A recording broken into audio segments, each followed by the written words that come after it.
Est-ce le rêve de nombreux automobilistes qui est en passe de devenir réalité? Dans le plus grand secret, plusieurs entreprises développent en ce moment pour la NASA des pneus increvables pour rouler sur la Lune. Une technologie qui pourrait également être utilisée sur Terre à l'avenir. Pierre Galassio, Quentin Trigodet et Vincent Pierron ont pu assister au test de ces pneus du futur en exclusivité. Cet été en Auvergne, si vous visitez le volcan de l'Antégie, vous verrez peut-être ce drôle d'engin. Un véhicule de test pour mettre au point des pneus très particuliers, capables de rouler sur la Lune lors de la prochaine mission de la NASA. On roule à peu près à 4 ou 5 km/h sur nos essais sur le volcan.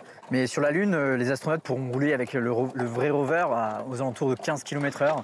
Michelin est en compétition avec deux autres entreprises pour faire rouler un véhicule sur la Lune. Et à 20 minutes de Clermont-Ferrand, ce volcan est un terrain d'entraînement idéal. En fait, le sol lunaire est très coupant. Sur ce volcan, ça y ressemble en termes de propriétés qu'on appelle abrasives. Donc on regarde si le matériau tient et s'il est coupé ou s'il est cassé.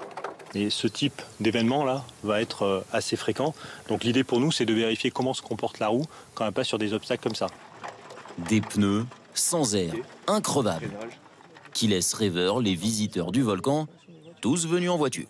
Je suis pas sûre que ça me rende sur ma Dacia. J'y vois le côté financier, un pneu increvable, ça ferait des économies. Si on a l'occasion d'avoir des pneus qui ne crèvent jamais, évidemment que ça va intéresser tout le monde, et moi en particulier, oui.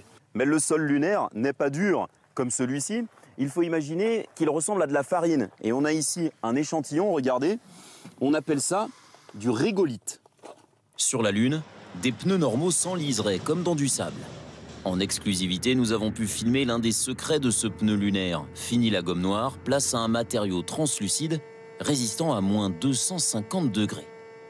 La NASA sélectionnera l'an prochain le meilleur des 3 projets actuellement en compétition. Que Michelin soit sélectionné ou non, cette recherche a déjà permis d'identifier un nouveau débouché, l'agriculture. Les pneus des tracteurs pourraient un jour ressembler à ces pneus lunaires qui abîment moins les sols. Quand un tracteur roule sur le sol, il l'écrase. Et on voudrait écraser le minimum possible. Et donc, on va protéger les nutriments du sol. Ça veut dire moins de fertilisants.